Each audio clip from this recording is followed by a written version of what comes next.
One Piece, Naruto, Dragon Ball, My Hero Academia, toutes ces œuvres sont des bijoux de la pop culture de ces 30 dernières années. Leur succès s'explique notamment par leur structure narrative, mêlant quête transcendante, aventure fantastique, amitié fusionnelle et surtout dépassement de soi en toutes circonstances. C'est ce qu'on appelle le Neketsu, littéralement sang bouillant. Neketsu, ça veut dire sang bouillant. Mais comment expliquer la popularité de ce genre auprès des jeunes, évoluant pourtant dans une société plus nihiliste que jamais? Salut, moi c'est Ras, et aujourd'hui on va essayer d'expliquer comment les Neketsu ont sauvé ma génération.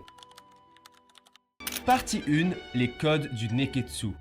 1. Le monomythe. Lui, c'est Joseph Campbell, le théoricien du concept de monomythe. Ce dernier est à l'origine de la pensée selon laquelle tous les grands mythes qui ont traversé l'humanité suivent un même schéma narratif. D'abord, le héros est appelé à l'aventure, ensuite, il est mis à l'épreuve dans le monde onirique dans lequel il évolue, avant de recevoir l'aide d'un ou plusieurs fidèles compagnons, voire d'un mentor, puis de connaître un ultime combat qui représentera le climax de son aventure et de retourner à sa condition initiale après avoir accompli sa quête. Si ce schéma narratif ne vous est pas familier, votre vie doit être bien éloignée d'influences extérieures, car littéralement toutes nos sagas favorites sont structurées de la sorte. Du Seigneur des Anneaux à Star Wars, en passant par Harry Potter, et les Neketsu ne font clairement pas figure d'exception. Et pour preuve, un Neketsu c'est caricaturalement un héros qui a un rêve, qui, avec les amis qu'il s'est fait sur son chemin, lutte contre le mal, et ce, avec une envie brûlante de gagner, quelle que soit la douleur à subir pour ce faire.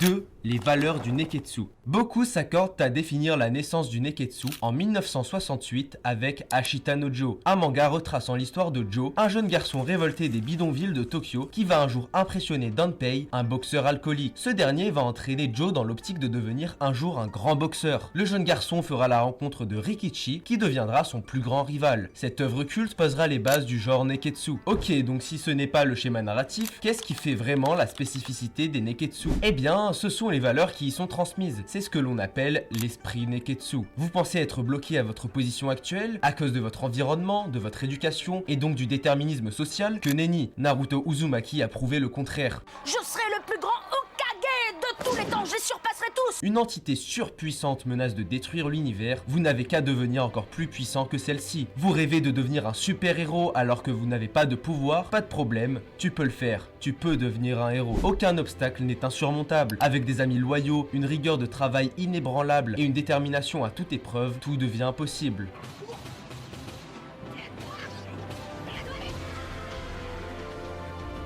Septembre 2017.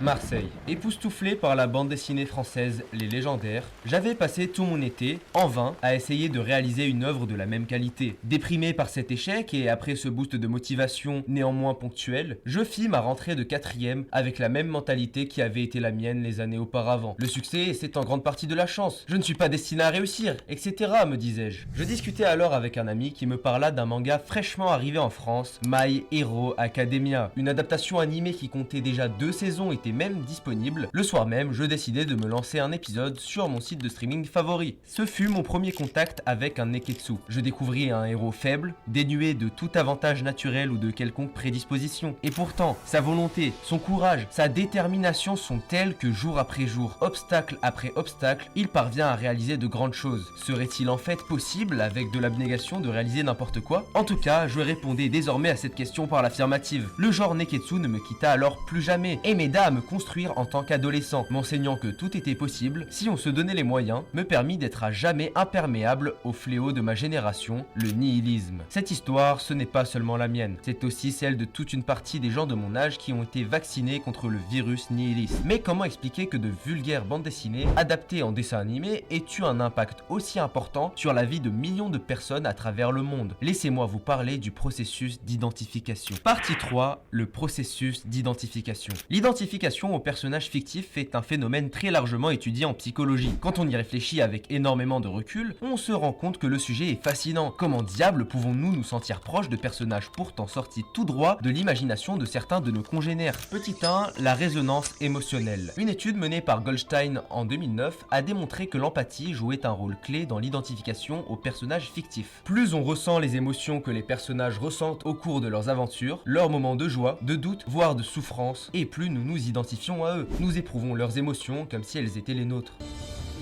Il rit.